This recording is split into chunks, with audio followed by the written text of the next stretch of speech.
Bueno, ahora sí, vamos a arrancar al revés, la información.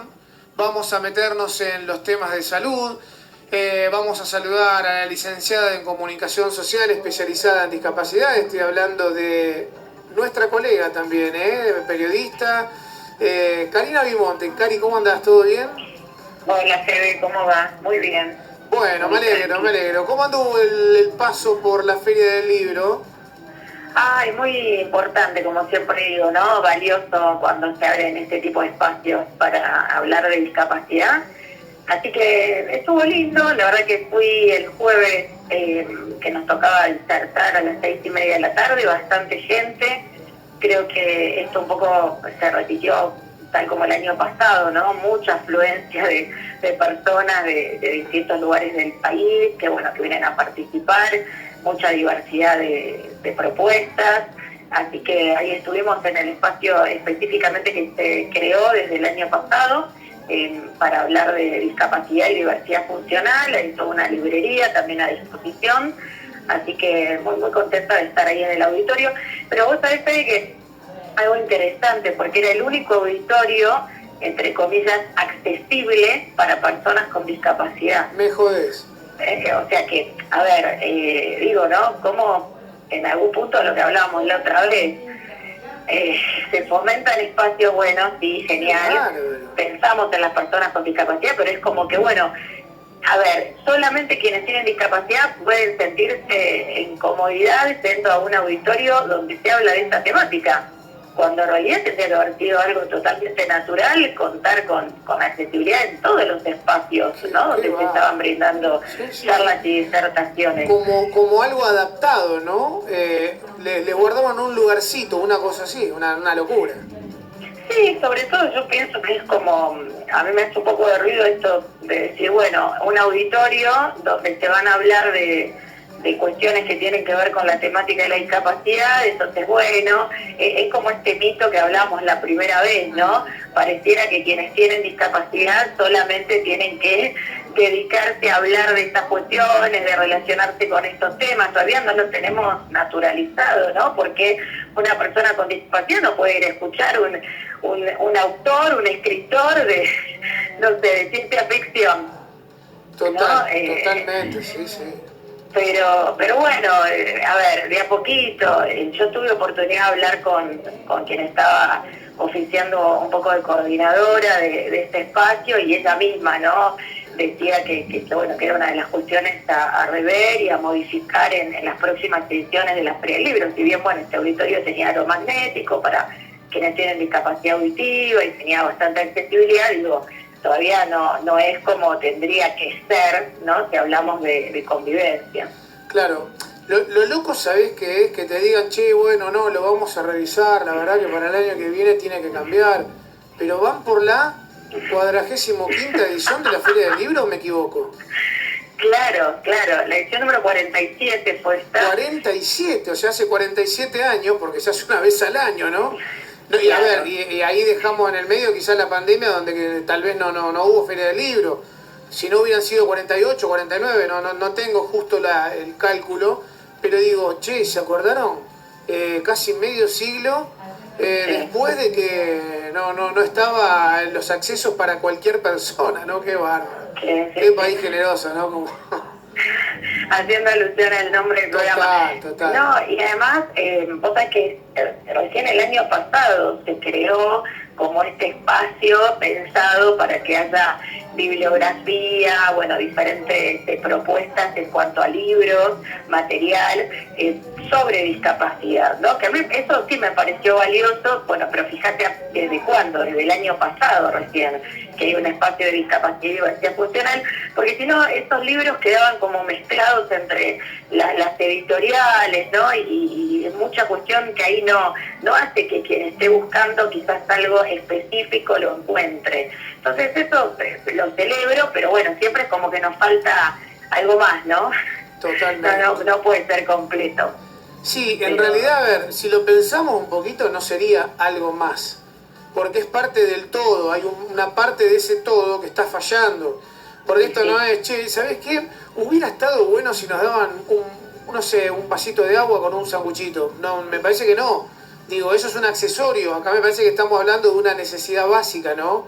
Que así como había sillas o micrófonos o lo que sea, para todas las personas, de la misma manera tendría que haber pensado en personas con distintas discapacidades, ¿no? Que querían ir a la Feria del Libro. Exacto, exacto. Pero bueno, por eso digo, se van viendo cambios, pero muy de a poco, y en esto que a veces se supone para sumar, termina segregando, ¿no? Porque, insisto, todos los auditorios que había en la Feria del Libro tendrían que haber sido con esta posibilidad de que puedan participar quienes tienen alguna condición de discapacidad. Bueno, era solamente el que trataba, ¿no?, propuestas que estaban relacionadas con el tema.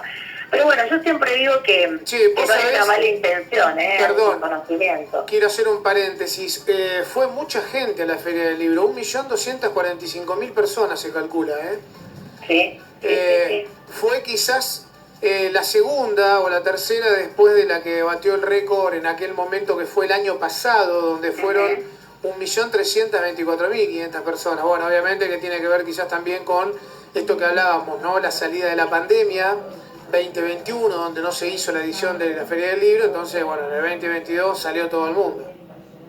Sí, el año pasado yo recuerdo, incluso a mí me tocaba disertar un sábado, el sábado 9 de mayo, para ser más exacta, y era impresionante, o sea, no se podía transitar, era pero muy incómodo realmente haber ido a visitar la Feria del Libro el año pasado, porque todos los días había gran cantidad de gente. Este jueves pasado que yo fui, bueno, recordemos que la feria terminó en el día de ayer, eran los últimos días, y así todo yo dije, bueno, no va a haber tanta gente, y sin embargo me equivoqué, un día jueves, después de las 6 de la tarde, también había muchas personas, así que, bueno, digo, ¿no?, cuestiones para seguir modificando, para seguir pensando, pero bueno, esto habla también yo un poco reflexionaba, ¿no? Digo, ¿cuánta gente con deseos de incorporar lecturas a su vida, ¿no? ¿Cuántos van solo para sacarse la fotito y publicarla en las redes sociales que estuvieron en la Feria del Libro? Capaz soy bastante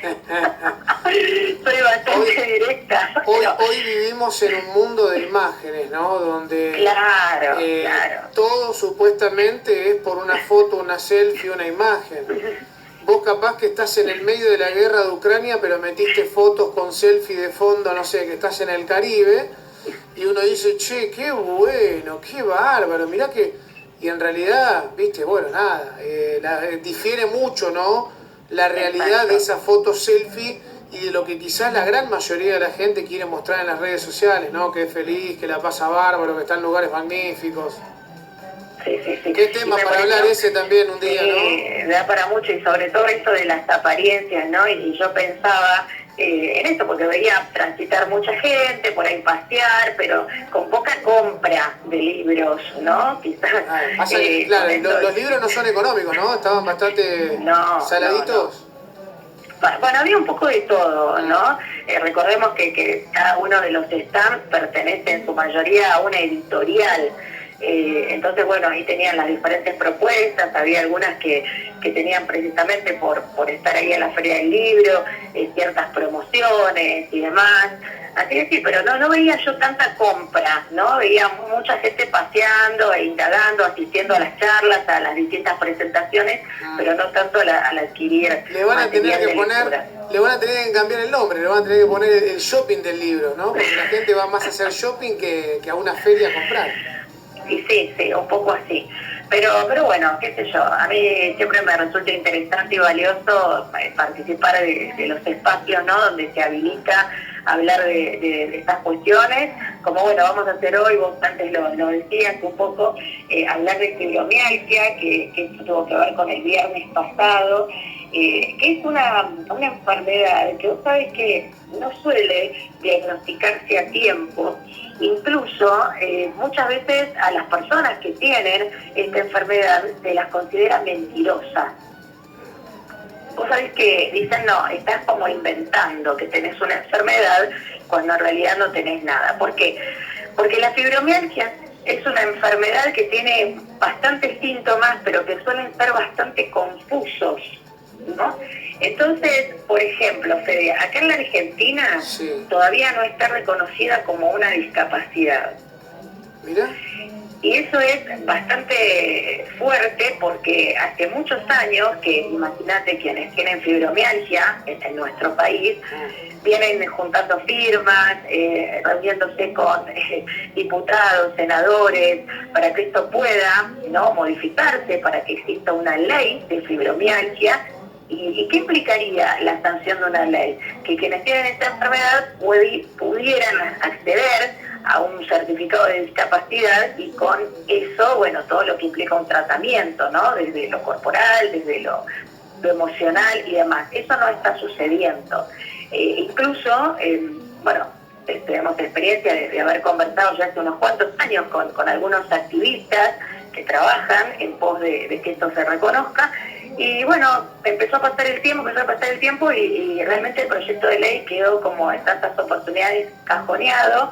Y ahora hay que empezar de nuevo, digamos. Hoy en nuestro país la fibromialgia no es considerada una discapacidad y esto hace que mucha población, sobre todo muchas mujeres, convivan con lo que es, bueno, en definitiva una verdadera odisea, ¿no?, a todo nivel.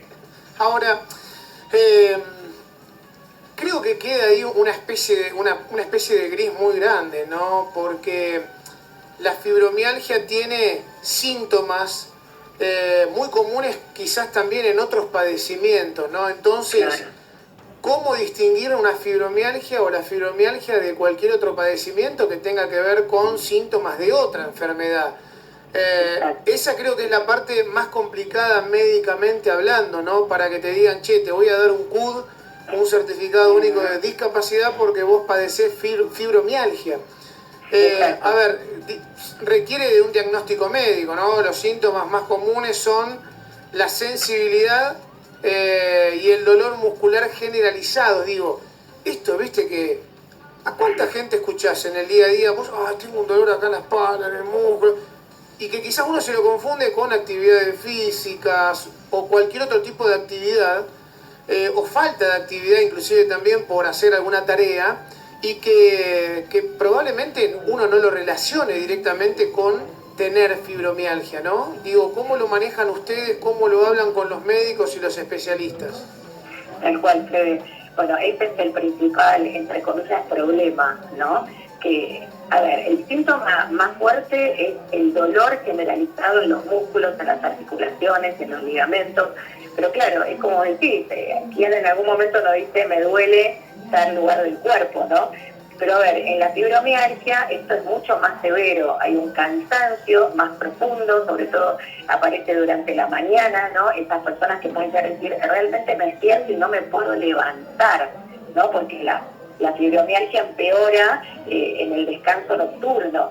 Estas personas que tienen alteraciones del sueño, que uno puede decir, bueno, ¿a cuántos les cuesta, no, conciliar precisamente el momento de dormirse? Pero bueno, cuando se reúnen todos estos síntomas, se puede llegar a determinar que hay un diagnóstico de fibromialgia, pero es bastante confuso. Entonces, otros síntomas que aparecen son la pérdida de memoria en muchas oportunidades, la dificultad para concentrarse, el dolor de cabeza, y algo también muy, pero muy importante de destacar es la ansiedad y la tristeza. Por eso, muchas veces a quienes tienen fibromialgia se los suele confundir con personas que están atravesando una situación de depresión, ¿no?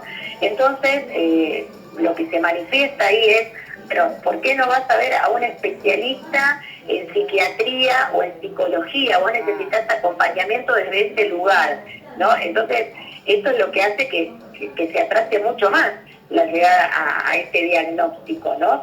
Y claro, como el dolor es constante, imagínate que son personas que a veces tienen que faltar a su trabajo, ¿no? Porque realmente no pueden desarrollar esta actividad. Y insisto, ¿no? Si no tenemos una ley que esté acompañando, que esté incluso capacitando a todos los profesionales médicos, hay muchos profesionales de este ámbito que desconocen, ¿no?, de fibromialgia. Bueno, es más dificultoso para estas personas tener una mejor calidad de vida, ¿no? Que puedan acceder a un tratamiento, que pueda funcionar, porque una cosa es tener un dolor en determinado lugar del cuerpo y otra es un dolor crónico, ¿no? Y profundo. Así que, bueno, en este espacio que hoy compartimos contigo, es bárbaro que podamos darle visibilidad a tantas y tantas personas, no solo de la Argentina, sino del mundo, que están diagnosticados con fibromialgia, y aquellos que aún no lo están, ¿no? Quizás hay alguien que hoy nos está escuchando, pero que bueno, que esto que estamos diciendo puede llegar a ser una llamada de atención. Ahora, cuando hablamos de fibromialgia, y quiero que lo analicemos un poco también juntos, sin ser médicos ni especialistas, ¿no?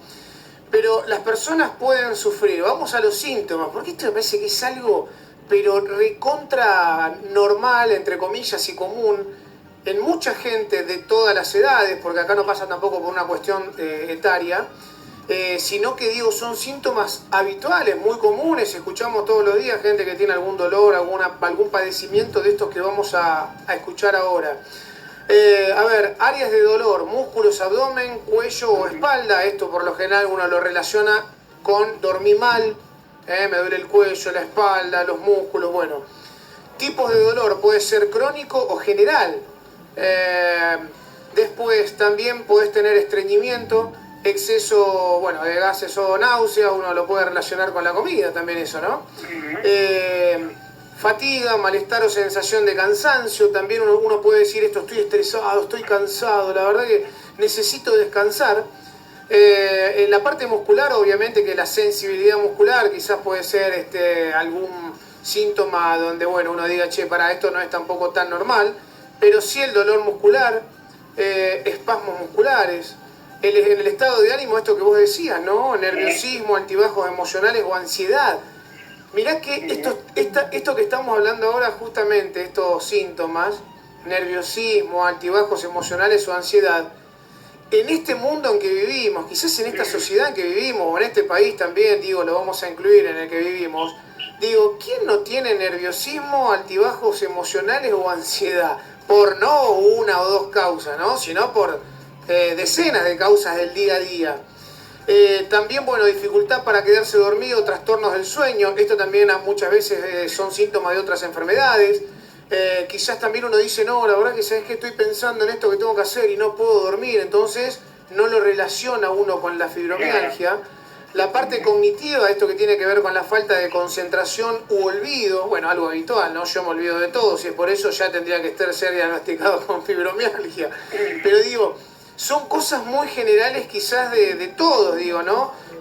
No sé si nos hicieran un estudio a una gran mayoría, ¿cuántas personas darían positivas de fibromialgia o no? Sí, por eso digo, ¿no? Es bastante confuso el poder determinar que una persona tiene fibromialgia prontamente, porque tiene que reunir gran cantidad de síntomas, ¿no? Yo, como te decía antes, Fede, el dolor crónico es el más común, pero bueno, pueden ser otros, decíamos el agotamiento físico, el agotamiento psíquico, esto que vos también decías, la alteración en el sueño, la rigidez muscular, las contracturas, algunos mareos pueden llegar a manifestarse también. Digo, en muchos casos se la conoce como la enfermedad de los 100 síntomas. Así que es bastante dificultoso llegar a lo que todo el mundo espera, que es una detección temprana, porque vos imagínate en este transitar, ¿no? que viven esas personas teniendo algo que no saben ni siquiera qué es, ¿no? Y al no saber de qué se trata, bueno, tampoco pueden acceder a un tratamiento específico. Claro. Y por otro lado derivan a alguien que tenga que ver con la psiquiatría o la psicología, porque lo que usted tiene es estrés o es depresión. Entonces, por eso es necesario darle visibilidad a la fibromialgia y que exista también una ley que reconozca esto como, siempre lo digo, ¿no? Discapacidad no es sinónimo de enfermedad, pero sí hay muchas enfermedades como esta que traen como consecuencia una situación de discapacidad, ¿no? Porque imagínate a nivel físico y psíquico. Claro, claro. Ahora, vos sabés que hay un dato curiosísimo, ¿no? De este 12 de mayo, Día Internacional de la Fibromialgia, porque,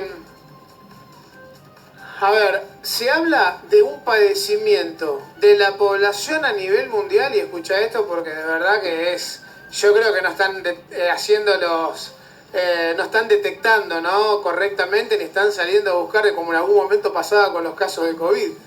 Entre el 3% y el 6% de la población mundial, uno diría, nada, re poquito. Por eso digo que son síntomas que quizás, ¿quién no lo escuchó en la gran mayoría de familiares, amigos, compañeros de trabajo, ¿no?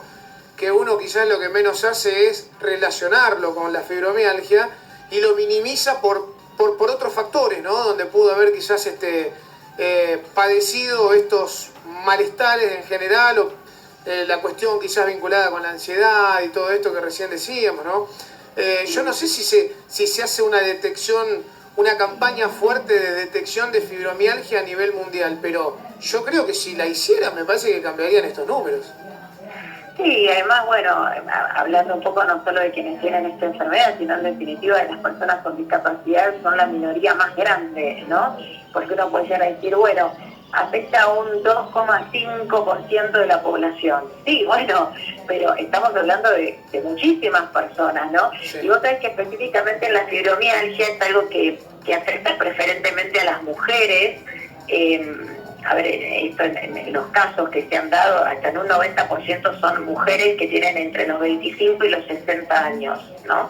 Y que no hay una forma de prevención, no hay, digamos, una causa que determine que alguien pueda tener fibromialgia. Esto pasa, como siempre lo decimos, porque la vida nos va sorprendiendo con situaciones que no esperábamos y si bien puede haber una tendencia desde lo genético, bueno, hay algunas posturas que establecen que puede ser el estrés emocional, algunas infecciones, pero no hay nada claro de qué es lo que genera fibromialgia en muchos, ¿no? Que quizás sin ningún tipo de antecedente familiar, bueno, han recibido este diagnóstico, Fede.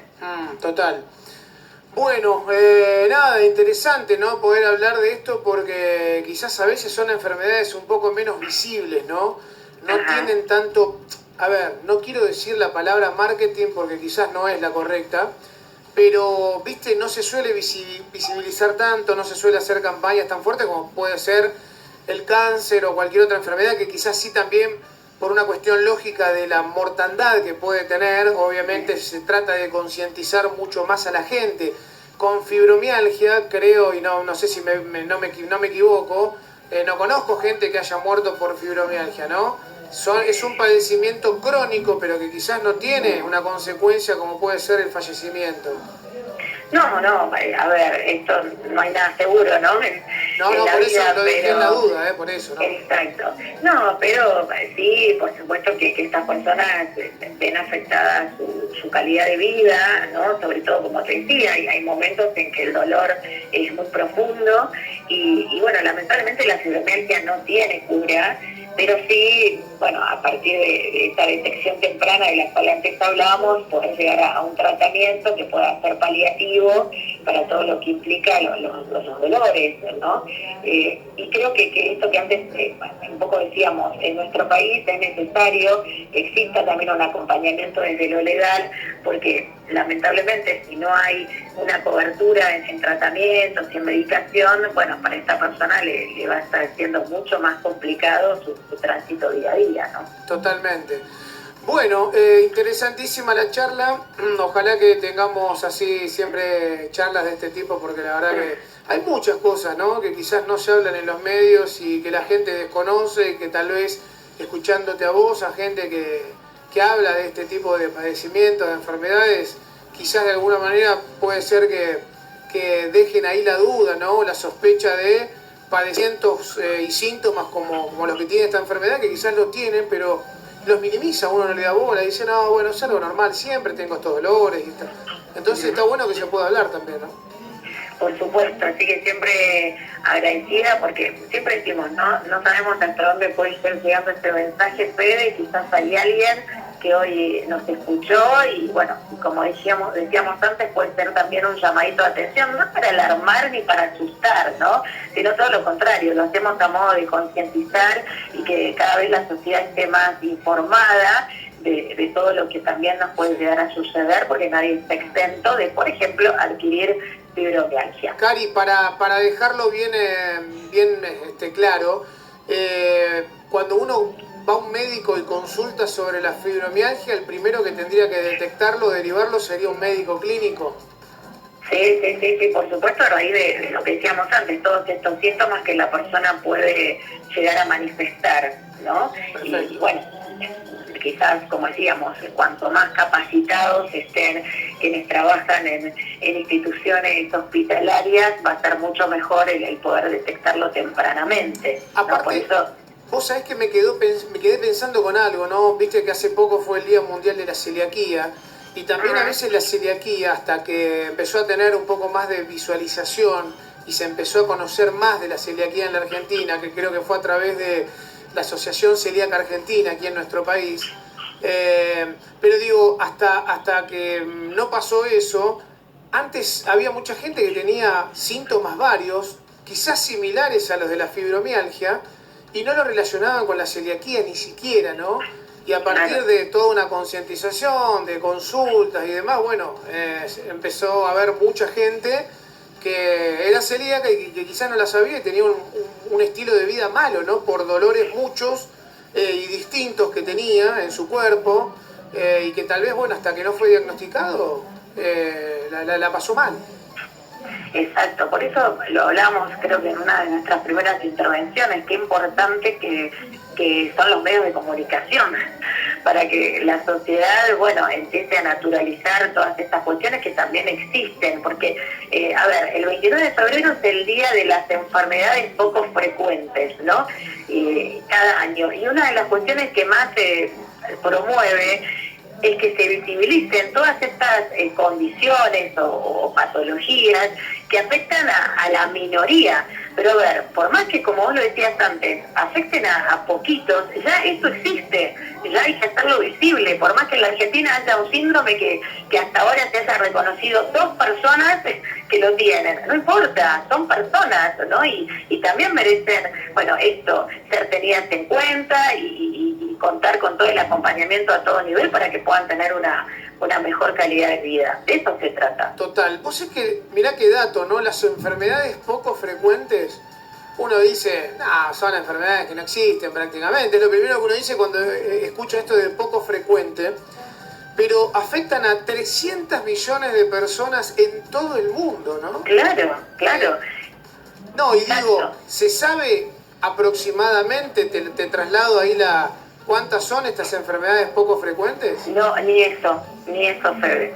Porque, por ejemplo, hay algunas enfermedades que nos ha pasado de conocer a alguien que tiene ese síndrome acá en la Argentina y quizás no conoce por el momento a otra persona que tenga ese mismo síndrome. Mirá vos. En el país. Igual para ese se nivel. habla, yo tengo una información acá, se habla que hay descriptas clínicamente más de, y esto la verdad que me sorprende, por eso te había preguntado, lo estoy leyendo ahora, más de 6.000 enfermedades poco frecuentes, o sea, 6.000 detectadas, esto que vos decís. Quizás hay otras que no fueron detectadas y no están incluidas en estas 6.000 enfermedades.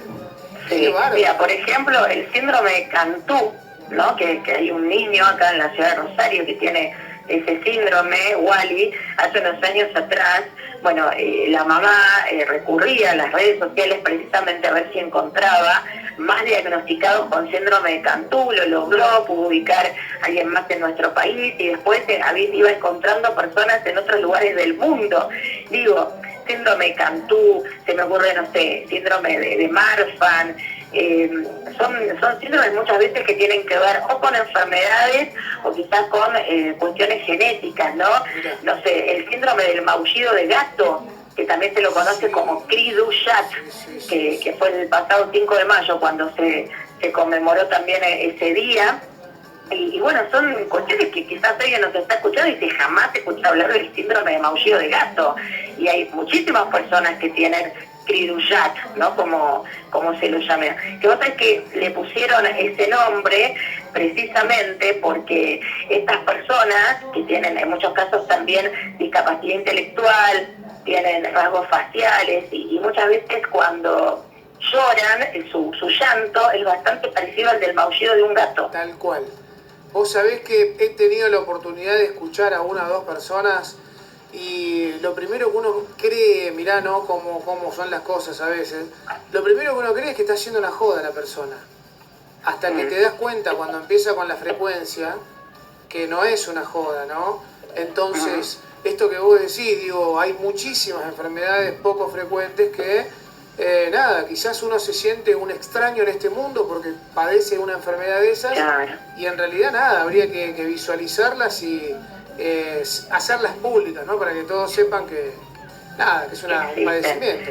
Exacto, que existen, y sobre todo, ¿sabés lo que significa para alguien que tiene este tipo de condiciones no tan habituales encontrar a un otro que tenga algo similar, parecido o el mismo diagnóstico?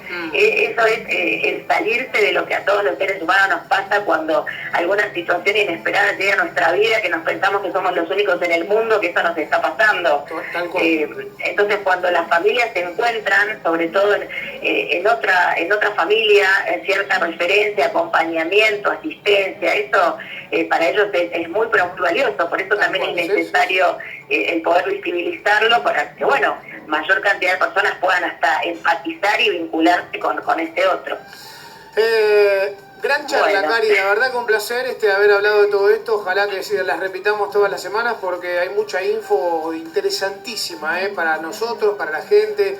Así que nada, te saludo, te agradezco por esta charla y estaremos hablando. Claro que sí, Fede. Bueno, al contrario, siempre agradecida. Bueno, que tengan una linda semana y nos volvemos a escuchar pronto. Dale, ¿sí? Abrazo. Igualmente, abrazo grande. Que estés muy bien. Hasta luego. Karina Bimonte, nada, periodista, licenciada en discapacidad, bueno, entiende muchísimo de todo esto que trae aquí al programa, y que la verdad que podríamos hablar 3 horas seguidas, lamentablemente el tiempo no nos deja, ¿no? 39 minutos de las 2 de la tarde, Tandy, volvemos, dale.